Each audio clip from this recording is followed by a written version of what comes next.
Have you ever heard of a beer tsunami? Yes, you heard it right, a beer tsunami. This isn't the setup to some quirky joke, but rather the tale of an actual event that took place in the annals of history. On an unassuming day in October the 17th to be exact, in the year 1814, a wave of beer flooded the streets of London. This wasn't just any wave, but a 15-foot high tsunami of beer, in what would go down in history as the London Beer Flood. This unusual and tragic event unfolded in the parish of St Giles, within the walls of the Moo and Company brewery. But this was no ordinary brewery. It housed a colossal vat known as the Horseshoe Brewery, brimming with over 135,000 imperial gallons of beer. That's a staggering 610,000 litres. Now imagine a vat of such magnitude. Its size alone would be enough to weaken it over time. But the brewing process itself was a culprit too. The fermentation generated gas, building pressure within the vat. This pressure, coupled with the sheer volume of beer, put a strain on the vat's iron bands. These bands, meant to hold the vat together, were slowly but surely giving way under the mounting pressure. As the days rolled by, the strain on the Horseshoe Brewery grew. The weakening vat was like a ticking time bomb, waiting to explode. And explode it did. The iron bands that held the vat together could no longer withstand the pressure. They snapped with a force that could be heard throughout the entire brewery, as the vat burst open. And so, on that fateful day, the vat released its full contents upon an unsuspecting public. It was, in fact, the start of an unmitigated disaster. As the vat burst open, it released a tidal wave of beer into the brewery. The force of this explosion was so strong, it set off a chain reaction. Like dominoes, other vats at the brewery began to rupture, each adding to the volume of beer that was now flooding the brewery. Within moments, a wave of beer, estimated to be about 15 feet high, surged out of the brewery. The streets of St Giles were no longer streets, but rivers of beer, flowing with incredible force. The surge was so powerful, it wreaked havoc on the surrounding buildings.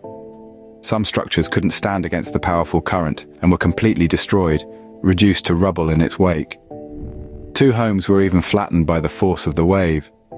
Tragically, the inhabitants of these houses didn't stand a chance against the unexpected disaster. In total, at least 8 people lost their lives to the London beer flood. Victims of drowning, injuries from the destruction, or being buried under the debris of their own homes.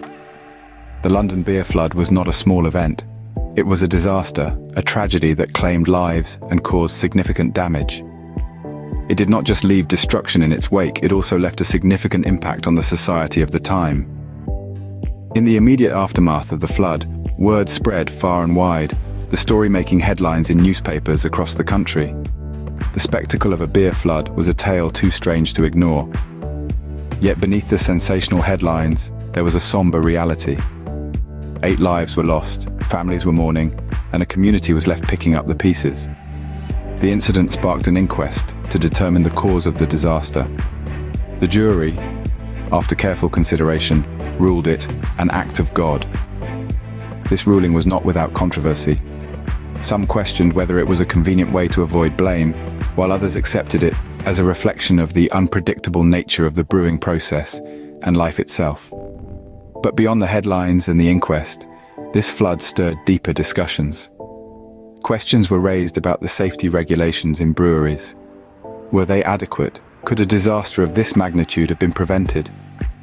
The event had exposed a potential danger in the heart of the city, and people were demanding answers. Particular attention was given to the storage of hazardous materials. The brewery's vat had been weakened by various factors. Its size, the fermentation process, and the pressure it generated, which were all under scrutiny. The rupture of the vat was a stark reminder of the potential dangers that lay in seemingly innocuous materials when conditions were just right, or, in this instance, dreadfully wrong. Despite these discussions, it would be many years before significant improvements were made. The wheels of progress turned slowly, but the London beer flood had set them in motion. It brought to light the need for better safety regulations, not just in breweries, but in all industries dealing with potentially hazardous materials. Though it might seem humorous to some, this was a tragic event that affected many lives. The magnitude of this disaster, caused by nothing more than beer, cannot be overstated. It's a chilling testament to the unpredictability of life, where even the most seemingly ordinary and harmless situations or substances can wreak havoc when the circumstances align in a catastrophic manner.